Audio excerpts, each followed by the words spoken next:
I just want to take you through my process on my collage I did with my new mega pack I released. I usually leave a blank layer on the bottom for the background, and my keyboard doesn't always cooperate with me. Sometimes I do the background right away. Sometimes I often leave it for later and start above there playing with whatever. Now, I didn't have any pre-set idea of what I was going to do. I just went in and started playing. And I screen recorded just in case it turned out to be anything decent enough to use for this. There are so many brushes and assets. There was no way that I could just go through everything and demonstrate everything. So I decided to just do the project and just, let you kind of see what all there was. But there's so much in there that I just couldn't even begin to show it all. So I did the screenshots of the brush sets for the listing images and my Gumroad shop. That gives you some idea. But, it's just a fun thing to play with. You can use patterns over on clipping masks, or you can alpha lock a layer if you don't have a lot of layers and paint right on the same thing. I use clipping masks a lot because I find that I like to undo or even go back and erase something later. So I have fortunate enough, at least, to have gotten a 12.9 iPad before we went broke. So I do have plenty of layers to work with usually, even on a medium to large canvas. A lot of times I work on like an 11 by 14. Every now and then I'll do a 16 by 20, but not too often. I've had a few works that I have actually had made into canvases and put on my wall, and I'm always glad that I've done a larger size when I do that. But I just picked out shapes that were appealing and tried some different colors, and it's kind of just thrown together. But I wanted to at least demonstrate using the pack, since I couldn't go through every single brush. And I have so many more ideas and so many more brushes that I am still working on, and the pack could have been out a lot sooner, but I just kept doing more and more and more. So there will definitely be updates, and if you purchase the pack, they'll all be free. And, I go through, and some of the stamps are not totally opaque, and you may want that look. If you don't, you'll see that eventually I go through and just duplicate some layers. You can duplicate, sometimes I duplicate something 3 or 4 times and then merge them together, or I leave them separate and change a blend mode. Just there's so many ways you can get different effects in Procreate. I just love it.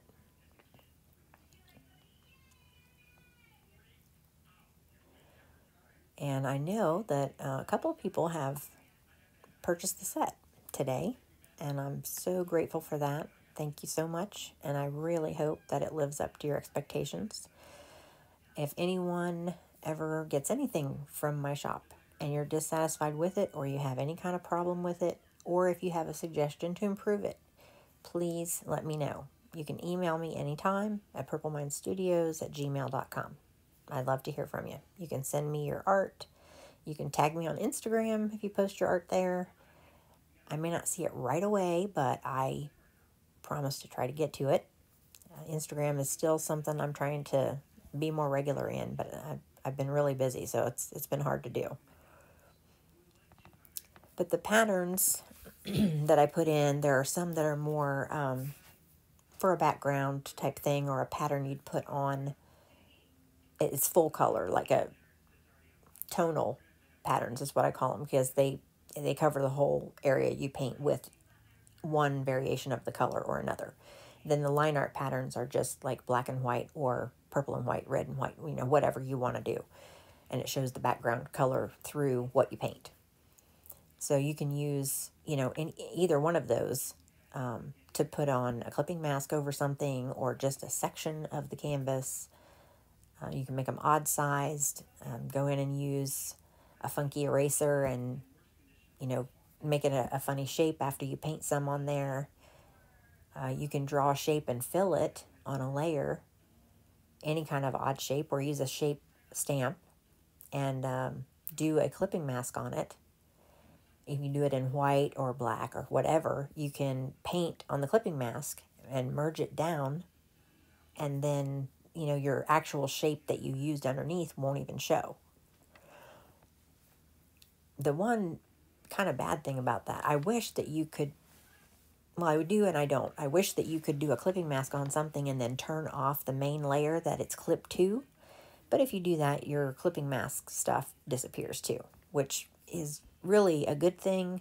I want my cake and eat it too. I want it both ways.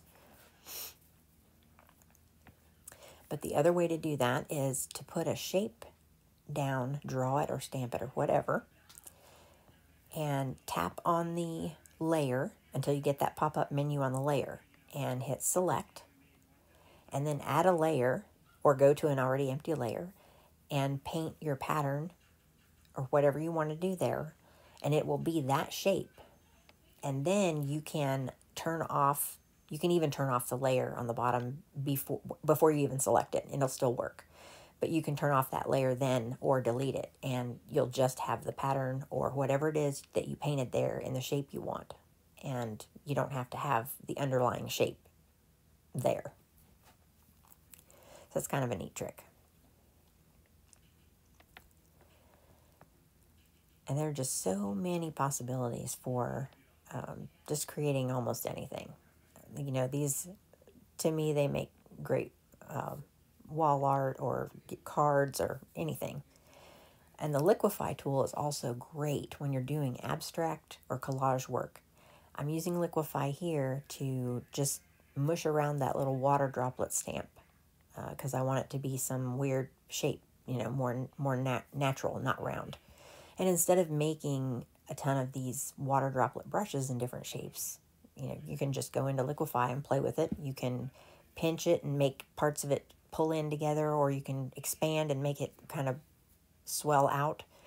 And push is very user-friendly because you can, based on the size of your brush, you can push like an entire half of it, or you can make it tiny and just put little dents here and there, or, you know, you can just do almost anything with Liquify. It's really fun. It does take some getting used to and some practice, but it is fun.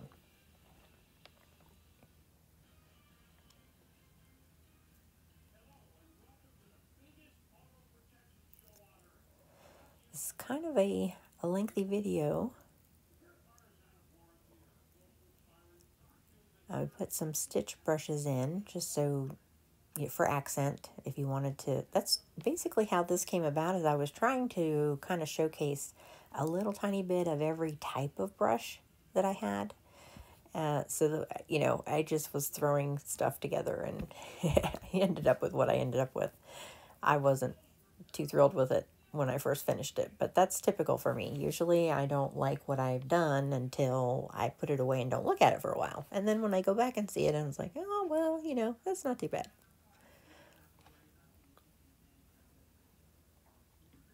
But I really love shiny and metallic things and glittery things. Sparkly. Oh, that's my thing.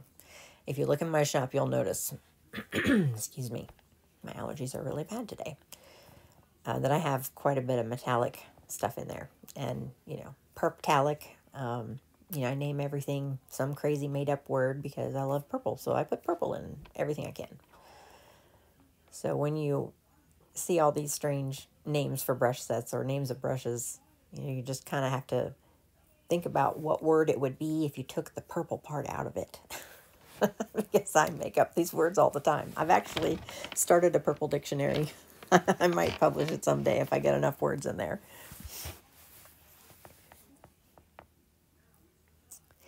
And also, I do a little bit of vector work, so I'm going to be listing some asset packs that'll work with Affinity Photo and Designer. I'm not into the brush making quite yet. I've experimented, but it's kind of challenging compared to Procreate for me because I started with Procreate. But asset packs are something I love putting together, so I probably will be listing some of those. And if there's anything that you would like to see in my shop, something that you maybe have looked for or maybe you found it, but it's not quite what you wanted, it's not the colors you wanted, or it's not the quality you wanted, email me and let me know. I'd love to have some feedback on things that you would like to see.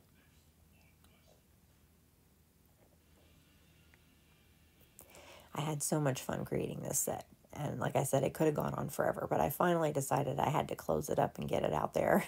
and I will just do some updates. I'm really bad about creating like a lot of stuff, several different sets of things. And I fine tune and fine tune and fine tune, and I create because that's the fun part. And then to get it listed, I need to do display images and examples and things like that. And that stuff I just keep putting off into the back of my head. Before I know it, I've got like 12 products that I don't even have listed because I haven't done the images yet or the write-up or, anything like that. So I want the fun part and, none of the business gritty part.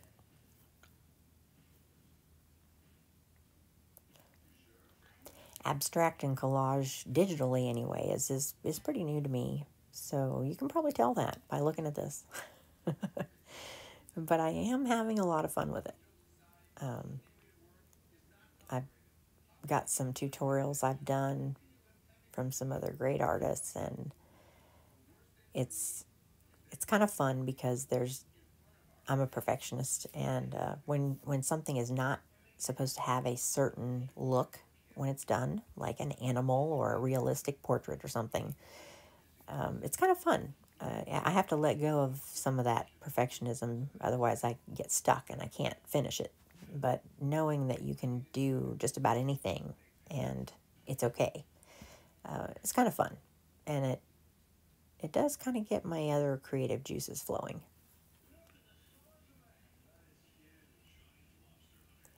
I think what I will do is play some music for you in the background while you watch the rest of this. I am sorry it's so long, but it took me a while to do. I was just taking my time, playing around. So now I'm in Liquify again. And you'll see what expand does here in these rings, these stringy circles that I did.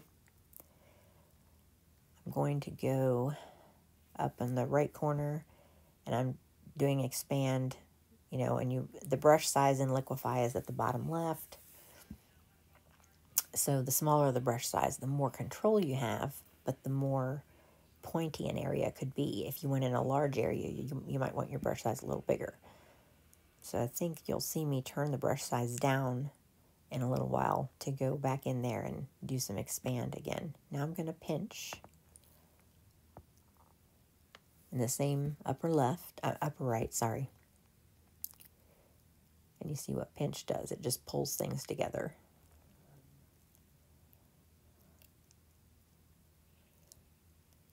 And the bigger the brush size, the bigger area would squish together. I must go back in there later and do a little more with that. It's been a few days now, so there's a lot of these sequins and buttons in the brushes. They are also in the zip files, but I did make some stamp brushes, and they're shown as stamps, but you can use them dynamically. You can paint a line or a shape or whatever with them, and they will keep going, but the spacing is such that you can stamp them without it, stamping like 4 times in a row because the spacing is down so low.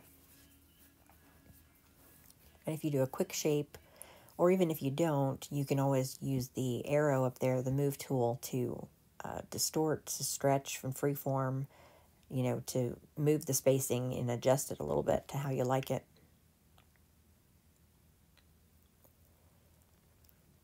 Yeah, I plan to come up with some more of these messy brushes too.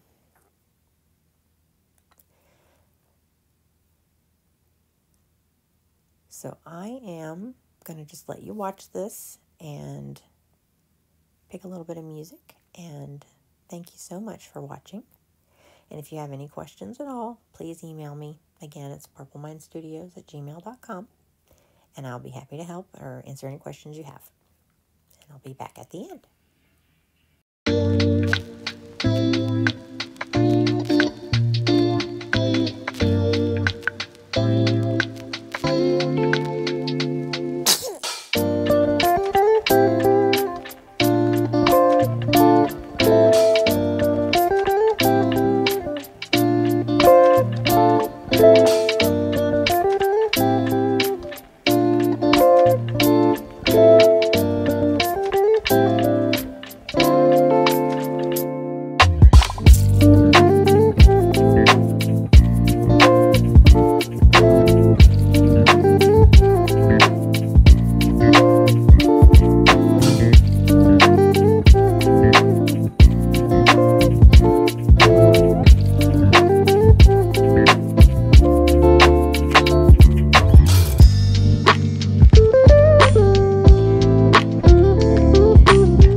mercifully, we're almost to the end. Again, I apologize for how long this is. Probably 75% of the time was me playing with blend modes. But they're just so awesome. Especially when you adjust opacity and everything, you can just get so many different looks. And you'll notice sometimes I duplicate a layer 2 or 3 times and do different blend modes on different duplicates of the layer and get even more of a different look. You can merge blended layers when they are all the same blend mode. Like you saw me with the buttons when I did the shadow 3 layers underneath and put it on multiply so it was darker. And I pinched those 3 layers together. They were all multiply, so that was fine. And every now and then other blend modes will merge with the normal layer underneath without a problem, but certain ones just won't. So that's why a lot of those are just grouped and they're not flattened or merged together. Now I've got to get my PMS in there for Purple Mind Studios, not premenstrual syndrome. Thankfully, I haven't had that in quite a long time. And this gives you kind of a preview of the alphabet letters. Made sure that each one was not the same. Every alphabet letter is a different style, a different type of lettering. So it's more collagey and abstract instead of, you know, doing an alphabet of all the same style and pattern. And this is almost done. I want to thank all of you who have subscribed. I noticed I got a few new subscribers since I sent out my email yesterday. Thank you very much. I appreciate it. And thanks for bearing with me. And I apologize for any of the sniffling and things that I didn't catch or edit out. I've got just terrible allergies. They just, no matter what I take, it doesn't seem to do much good. So, you know, you'll see me drag in another PNG here, and there are just, I believe, literally hundreds of PNGs in the zip files. So there's plenty to play with, and, you know, just dive in and have fun. Throw some stuff here and there, delete it if you don't like it, you know, just warping, distorting, liquifying, using the freehand move, you know, change the shape or the height or the width. It's great fun. So I hope you enjoy it. And again, let me know if you have any questions, problems, suggestions, anything at all. I'd love to hear from you. And thank you so much for watching. And I hope you enjoy the kit.